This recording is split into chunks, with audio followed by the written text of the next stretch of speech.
கடந்த பிப்ரவரி மாதம் முழுவதும் எங்களை பாதுகாத்து வழி நடத்தியதற்காய் நன்றி கர்த்தாவே. இந்த மார்ச் மாதம் முழுவதும் எங்களை பாதுகாத்து எங்களை ஆசீர்வதித்தருளும். ஆமேன்.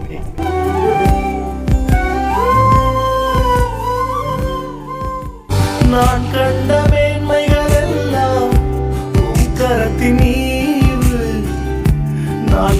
அவர்களுக்கு முன்பாக இருளை வெளிச்சமும் கோணலை செவ்வையுமாக்குவேன். நான் கைவிடாதிருப்பேன். ஏசாயா 42 அதிகாரம் 16 வசனம். பார்க்கும் உயர்வுகள் எல்லாம் நீதியும் தயவு.